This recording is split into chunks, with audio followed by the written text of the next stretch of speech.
새로운 트로트 전설의 탄생, 무명전설. 네, 청취자 여러분, 여기는 여러분의 귀를 즐겁게 해주는 트로트 뉴스입니다. 잠시 후 나갈 따끈따끈한 시청자 사연을 소개해드리기 전에 아주 흥미로운 소식 하나를 전해드려야 할 것 같아요. 요즘 K-트로트의 열기가 정말 대단하지 않습니까? 그 열기를 이어갈 새로운 오디션 프로그램 소식입니다. 바로 MBN에서 야심차게 준비 중인 남자 음악 오디션 프로그램 무명전설입니다. 무명전설은 2026년 2월 25일에 드디어 첫 방송을 확정지었다고 해요. 당초에는 2월 2일쯤 시작할 것으로 알려졌는데 살짝 미뤄졌습니다. 원래는 2025년 11월에 만날 예정이었지만 현역 가왕삼아 편성 시기를 조정하면서 2026년 2월로 최종 확정됐다고 합니다. 이름만 들어도 설레는 프로그램의 진행은 누가 맡았을까요? 바로 김대호 씨와 트로트 대세 우리의 장민호 씨가 함께 호흡을 맞춘다고 합니다. 두 분의 유쾌한 진행과 따뜻한 공감이 참가자들에게 큰 힘이 되어주겠죠. 이 오디션의 가장 큰 매력은 참가의 문턱이 아주 넓다는 점입니다. 미스터 트롯이나 불타는 트롯맨처럼 현역 가수는 물론이고요. 트로트가 아닌 다른 장르의 가수 그리고 꿈을 가진 일반인까지 누구나 지원할 수 있습니다. 특히 나이 제한, 국적 제한이 없다고 하니 전 세계에서 자신의 이름을 알리고 싶은 무명의 실력자들이 대거 몰려들 것으로 예상됩니다. 정말 기대되지 않습니까? 오디션의 무게중심을 잡아줄 심사위원 라인업도 화려합니다. 가장 먼저 합류 소식을 알린 분은 트로트 레전드 남진 선생님이십니다. 보이스트롯과 현역가왕 시리즈에서 이미 날카로우면서도 따뜻한 심사를 보여주셨죠. 여기에 조항조 선생님 그리고 트로트 여제 주현미 선생님까지 합류하셨습니다. 주현미 선생님은 현역 가왕을 통해 이미 심사위원으로 역량을 인정받으셨고요. 또 반가운 이름이죠. 신유님과 손태진님까지 합류한다는 소문이 전해지면서 그야말로 세대와 장르를 아우르는 드림팀이 완성되었습니다. 이분들의 조언과 심사가 참가자들에게 큰 자양분이 될 것 같습니다. 그리고 가장 궁금하실 우승자 특전. 바로 우승자의 이름을 건 스핀오프 프로그램 제작이 공약되었다고 합니다. 이 기회를 잡고 새로운 트로트 전설로 탄생할 무명의 주인공은 과연 누가 될까요? MBN 무명전설 2026년 2월 25일 첫 방송.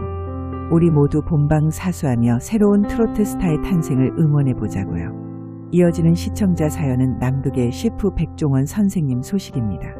백종원 선생님의 팬이신 것 같은데 안타까운 마음으로 사연을 보내주셨습니다. 요리사 백종원 선생님, 왜 갑자기 미움받는지 모르겠습니다. 제목은 우리네 먹거리를 책임지던 백종원 선생님에게 건네는 안타까운 마음입니다.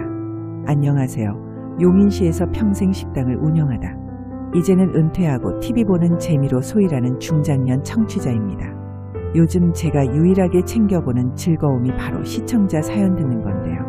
이렇게 직접 적어보내는 건 처음입니다. 다름 아니라 우리 백종원 아저씨 이야기 때문입니다. 아시다시피 몇 년 전까지만 해도 TV만 틀면 백종원 대표가 나오지 않았습니까? 저는 그분의 골목식당이나 만남의 광장 같은 프로그램을 정말 재미있게 봤습니다. 특히 장사하는 사람의 입장에서 저렇게 하면 망한다. 이건 이렇게 고쳐야 한다 하고 호통치는 모습이 어찌나 시원하던지요.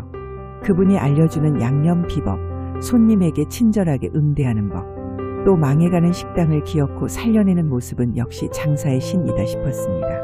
단순히 방송인의 재미를 넘어서 평생 먹고 사는 일에 매달려온 저 같은 사람들에게는 하나의 희망이자 진심 어린 멘토처럼 느껴졌습니다.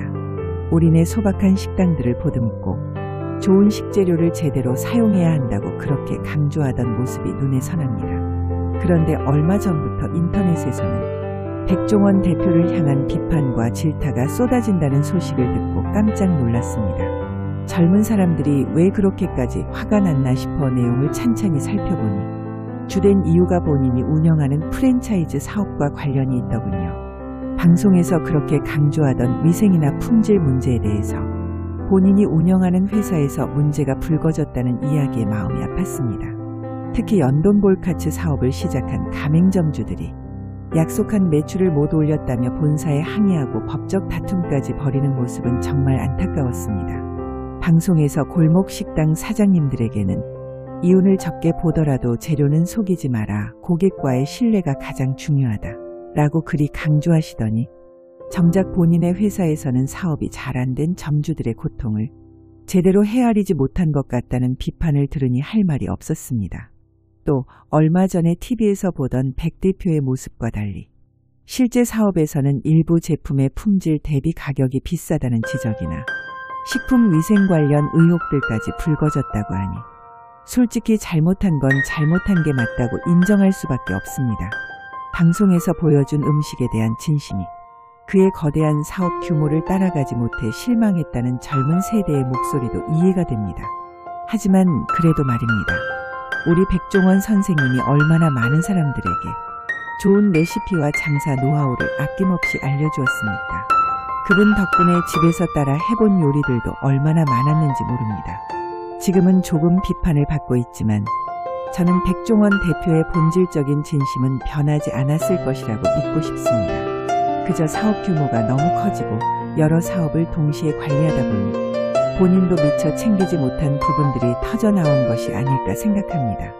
부디 백종원 대표가 이번 일을 계기로 젊은이들의 따끔한 비판을 잘 수긍하고 자신의 프랜차이즈 사업에서도 방송에서 보여줬던 그 초심과 진정성을 다시 회복하여 모든 문제를 깔끔하게 해결하고 돌아왔으면 좋겠습니다. 우리네 먹거리를 책임지던 백종원 아저씨가 실망이 아닌 다시 한번 믿음을 주는 모습으로 TV에 다시 나와주시기를 간절히 응원하며 이만 사연을 마칩니다.